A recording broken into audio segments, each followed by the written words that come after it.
민주당과 공화당이 인프라 법안과 사회복지 지출 예산안 처리를 놓고 공방을 벌이고 있습니다. 이 가운데 민주당 내에서도 중도와 진보 등 성향에 따라 법안 처리에 이견을 보이고 있습니다. 발등에 불 떨어진 바이든 대통령은 코로나19 백신 접종 정책 관련 연설을 위해 시카고를 방문하려던 일정을 취소하고 당내 의원들의 이견을 좁히는 데 총력을 다하는 모습입니다.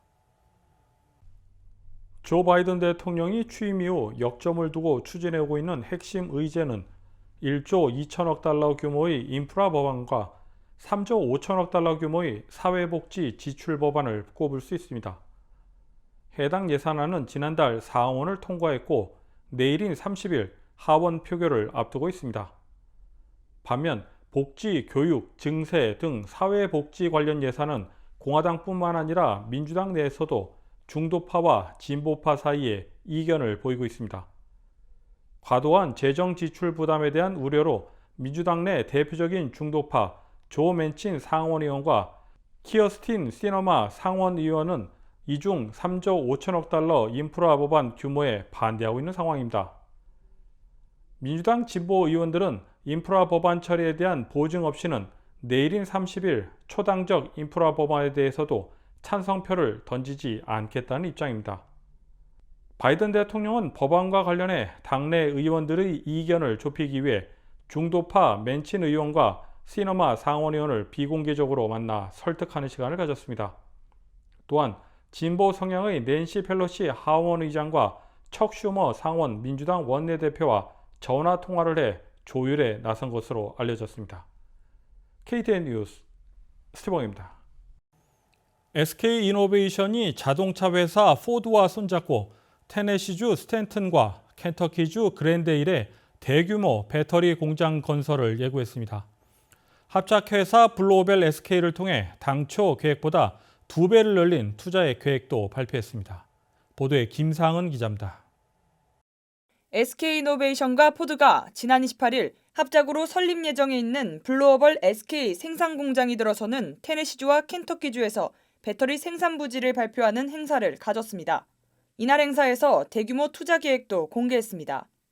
현재 조지아주 커머스에 SK이노베이션 배터리 공장 2개가 들어선 데 이어 이번 투자로 테네시주와 켄터키주에 추가로 3개의 배터리 공장이 들어설 예정입니다. 설립될 블루오벌 SK 배터리 공장은 완공되면 미국에서 이루어진 배터리 공장 투자 중 역대 최대 규모입니다. SK이노베이션과 포드는 당초 계획했던 64억 달러 규모의 투자 계획보다 2배 많은 114억 달러를 투자해 배터리 공장과 전기차 조립 공장을 설립하겠다고 발표했습니다. 테네시 공장은 470만 평 부지에 포드의 전기차 생산 공장과 함께 들어서며 43기가와이트시 생산 능력을 갖춥니다. 또한 켄터키 공장은 190만 평 부지에 43기가와트 공장이 2개 설립돼 총 86기가와이트 생산 능력을 갖출 것으로 보입니다. 최근 반도체 칩 생산 부족으로 자동차 사업을 포함한 일부 업종에서 공급망 차질이 빚어지자 조 바이든 대통령도 지난 2월 반도체 공급망을 재검토하는 행정명령과 글로벌 화상 반도체 대책회의 등 대책 마련에 나섰습니다. 정부에서 전기차 사용 촉진과 사업 생태계 구축을 위해 미국에서 생산되는 전기차와 전기차 배터리에 대한 인센티브를 확대하는 방안이 검토되고 있습니다.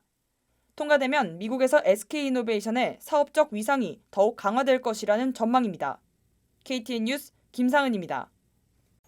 애틀랜타 경찰은 꽃 배달부를 가장해 가정집을 침입한 후 강도 행각을 벌인 남성 용의자를 수배 중에 있습니다. 자세한 내용을 박진남 기자가 전해드립니다. 애틀랜타 경찰은 꽃배달 남성을 경계하고 조심하라고 시민들에게 경고했습니다.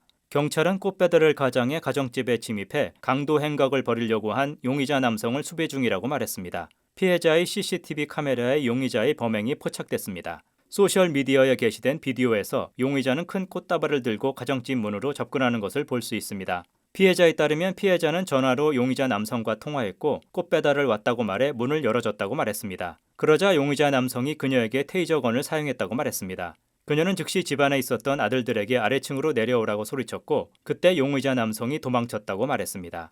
이웃 주민들은 누구에게라도 일어날 수 있는 상황이라며 같은 상황에서 아마 자기도 문을 열었을 것이라고 말했습니다. 그러면서 이제는 배달 직원에게 문을 열어주는 대신 현관 계단에 물건을 두도록 요청할 것이라고 말했습니다. KTN 뉴스 박진남입니다. 캐나다 맥길 대학 연구진이 일반 유리보다 5배 더 단단한 유리를 개발해 화제입니다. 자세한 내용을 박진남 기자가 전해드립니다. 휴대폰을 떨어뜨려도 마침내 부서지지 않는 휴대폰 화면을 만날 수 있을 예정입니다. 표준 유리보다 파손에 5배 더 강한 새로운 유형의 유리를 캐나다 몬트리올에 있는 맥길 대학교 연구진이 개발해 사이언스 저널에 발표했습니다. 이 새로운 유형의 유리는 유리와 아크릴 복합 재료로 이루어졌습니다. 이 새로운 복합 재료는 마이크로 크기의 레고 벽돌로 엮인 벽과 같은 진주층이라고 불리는 연체동물 껍질의 내부층에서 영감을 얻었습니다. 연구 보고서에 따르면 새로운 재료는 유리지만 플라스틱과 더 비슷하고 충격에 부서지지 않는 탄력을 가지고 있다고 밝혔습니다. 연체동물 껍질은 약 95%가 백악으로 구성돼 있으며 순수한 형태에서는 매우 부서지기 쉽습니다. 하지만 내부 껍질을 덮고 있는 진주층은 미니어처 레고 빌딩 블록과 같은 미세한 태블릿 정제로 구성돼 있어 내부 껍질을 강하고 단단하게 만듭니다. 그러면서 유연성이 뛰어나 껍질이 부서지지 않고 충격에 견딜 수 있게 합니다. 연구진은 더 나아가 이 새로운 재료의 굴절률을 조절해 재료의 광학적 투명성도 구현했습니다. 맥길 대학교 연구진이 개발한 이 새로운 복합 재료는 다양한 응용 분야에서 유리의 대안이 될 수 있을 것으로 보입니다. KTN 뉴스 박진남입니다. 다음은 전시회 소식입니다. 애틀랜타 조지아텍 인근 샌들러 허드슨 갤러리에서 열리고 있는 캐롤라인 라탄 스티플 전시회를 배준경 기자가 다녀왔습니다. 애틀랜타 조지아텍 인근에 위치한 샌들러 허드슨 갤러리에서 펜실베니아 기반 예술가 캐롤라인 라탄 스티플의 조각들 전시회를 진행 중입니다. 라탄 스티플은 각기 다른 출처의 섬유 조각들을 붙여서 새로운 조화, 즉 하모니를 만들어내는 작품 제작 기법을 사용해 이번 전시회 작품들을 구성했다고 알려졌습니다. 그녀의 작품들은 모두 그녀의 바느질로 만들어졌으며 한 땀 한 땀이 모두 계획적이고 의미를 담고 있다고 발표되었습니다. Hi, my name is Caroline Lathan Stiefel. I grew up in Atlanta but currently live in Avondale, Pennsylvania. Most of the work in my show, entitled Pieces, is textile-based and incorporates unusual variations of traditional fiber and craft techniques, like weaving, wire wrapping, and quilting. Many of the materials I use to create these works comes from my daily life, like plastic juice and milk bottles, family clothing and bedding, and private property signs and refuse found on walks in my Pennsylvania borough neighborhood. Pieces is on view at Sandler Hudson Gallery through October 2nd. Please come by. 캐롤라인 라탄 스티플은 애틀랜타에서 태어나 자랐으며 브라운 대학교에서 시각예술을 전공했습니다. 퀼팅, 직조, 도선 접속 등의 방법들을 사용하여 섬유 조각들과 재활용된 일상생활 속의 플라스틱들을 창의적으로 재구성한 라탄 스티플의 조각들 전시회는 이번 주말까지 이어지며 오후 5시까지 이어집니다. KTN 뉴스 배준경입니다. 다음은 코로나19 소식입니다.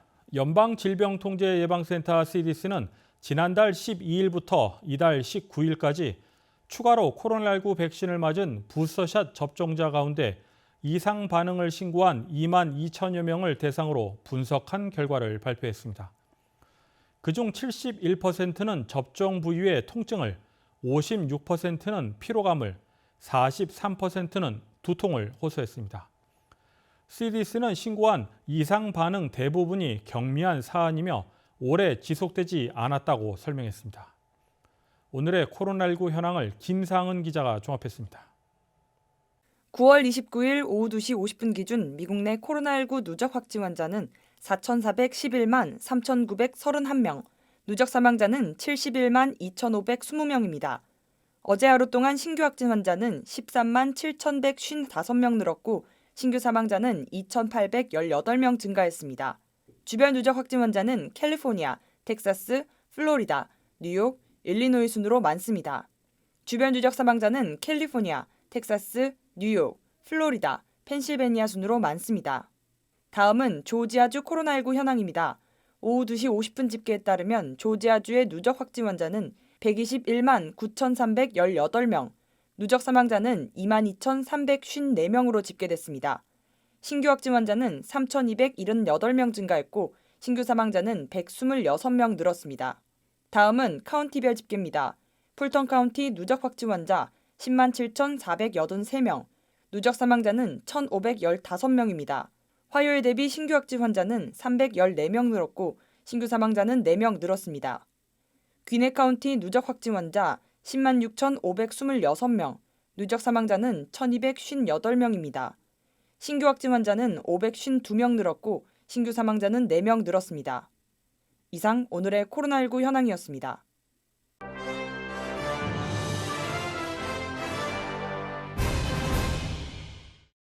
화요일 북한이 발사한 미사일이 이른바 게임 체인저가 될 수 있는 극초음속 미사일이었다고 북한이 오늘 공식 발표했습니다. 핵탄두를 탑재해 워싱턴과 서울을 포함해 전 세계 어느 곳이든 타격할 수 있다고도 주장했습니다. 북한 발표대로라면 이 미사일이 한반도 안보 지형을 크게 뒤흔들 수 있는 전략 도발로 볼 수밖에 없지만 청와대는 오늘도 도발이라는 표현은 뺀 채 북한의 의도를 예단하지 말자고만 했습니다. 세계 최대 전자상거래 기업 아마존이 가정에서 사용하는 다기능 로봇 아스트로를 공개했습니다. 아마존은 아스트로가 자사의 인공지능 음성 비서인 알렉사 기능을 탑재하고 있으며 바퀴 3개로 스스로 이동이 가능하다고 공식 홈페이지를 통해 설명했습니다. 아스트로는 집안 모니터링, 커뮤니케이션 기능 외에도 외출 중 집에 이상이 생기면 바로 알리는 서비스부터 사생활 보호까지 다양한 작업을 수행할 수 있습니다. 출시 가격은 약 $1,000로 올해 말부터 판매될 예정입니다.